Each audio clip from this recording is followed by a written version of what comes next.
जसे की आपण पाहिले आयुर्वेद निरूपण याचे ऑनलाईन लेक्चर आपण बागडे या बुकमधून पाहिले. आता याची नोट्स पाहूया. निरुक्ती. आयुष्य हा वेद हा आयुर्वेद ही निरुक्ती पाठ करायची आहे कारण ही इम्पॉर्टंट आहे. याचा अर्थ आयुष्याच्या वेदाला आयुर्वेद असे म्हणतात. नंतर आयुचे लक्षण. हा श्लोक ही इम्पॉर्टंट आहे, हा सुद्धा लर्न करायचा आहे. शरीर इंद्रिय सत्व आत्मा संयोगी धारी जीवितम नित्य अनुबंधस्य पर्याय आयु उच्यते.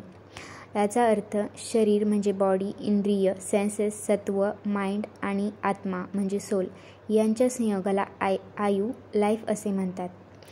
आयुचे पर्याय. आयुचे पर्याय 4 आहेत. धारी, जीवित, नित्य, अनुबंध.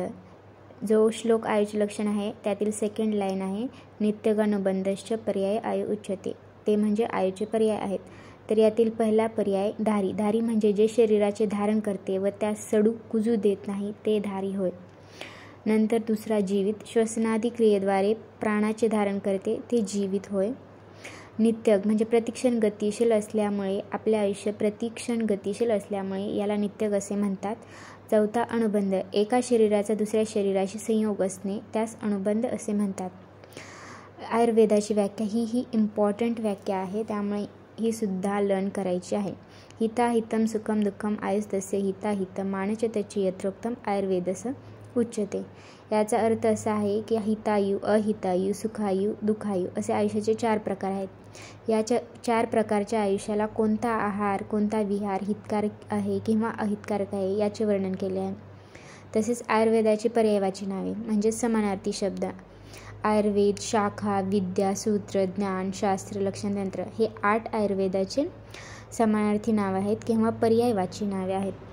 तर या नोट्स तेव्हाच समजतील जेव्हा पहिलं ऑनलाईन लेक्चर केलं असेल आणि या सर्वात शॉर्ट केलेल्या नोट्स आहेत.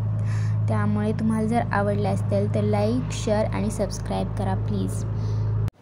आता आपण आयुर्वेदाचे प्रयोजन पाहणार आहोत. हाही श्लोक इम्पॉर्टंट आहे. स्वस्थस्य स्वास्थ्य रक्षणम आतुरस्य विकार प्रशमनम च हा श्लोक लर्न करायचा आहे. याचा अर्थ असा आहे की स्वस्थ व्यक्तीच्या स्वास्थ्याचे रक्षण करणे आणि रोगी व्यक्तीचा रोग नष्ट करून त्याला स्वास्थ्य प्रदान करणे म्हणजे ज्याचं स्वास्थ्य व्यवस्थित आहे त्याचं स्वास्थ्य टिकवून ठेवणे व ज्याला रोग झाला आहे त्याचा रोग नष्ट करून त्याला स्वास्थ्य प्रदान करणे ही आयुर्वेद शास्त्राची 2 प्रयोजने आहेत. हा श्लोक इम्पॉर्टंट आहे, हा लर्न करायचा.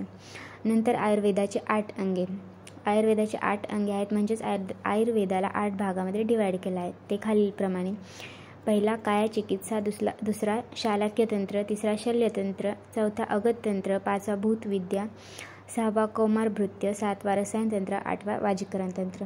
नंतर स्वस्थ लक्षण. स्वस्थ कोणाला म्हणावं याचा श्लोक आहे.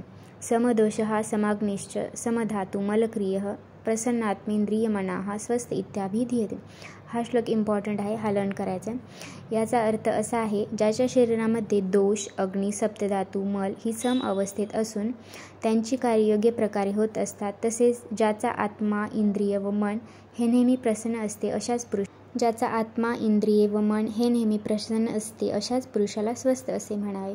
तर या श्लोकामध्ये एवढंच सांगितले की कोणाला स्वस्थ म्हटलं पाहिजे ज्याच्या शरीरामध्ये दोष, धातू, अग्नी, सप्तधातू हे सगळ्यांची अवस्था सेम असावी म्हणजे बॅलन्स स्टेटमध्ये असावे, यांचं कार्य योग्य प्रकारे होत असावं, तसेच ज्याचा आत्मा प्रसन्न आहे, इंद्रिय प्रसन्न आहेत, मन आनंदी आहे अशा पुरुषाला स्वस्थ असे म्हणावे.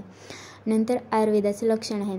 आयुर्वेद हे शाश्वत आहे म्हणजे आयुर्वेद चिरकाल टिकणारे आहे म्हणजेच आयुर्वेदाचा कधीही नाश होणार नाही. याची कारणे 3 आहेत, ते खालीलप्रमाणे. आयुर्वेद अनादी काळापासून असल्यामुळे म्हणजे आयुर्वेद हा खूप पूर्वीपासून चालत आल्यामुळे, आयुर्वेदाची लक्षणे स्वभावसिद्ध असल्यामुळे आणि तिसरा भावपदार्थाच्या स्वभाव नित्यत्वामुळे. तर हे नोट्स तुम्हाला आवडले असतील तर चॅनलला सबस्क्राईब करा, लाईक करा आणि शेअर करा. थँक्यू.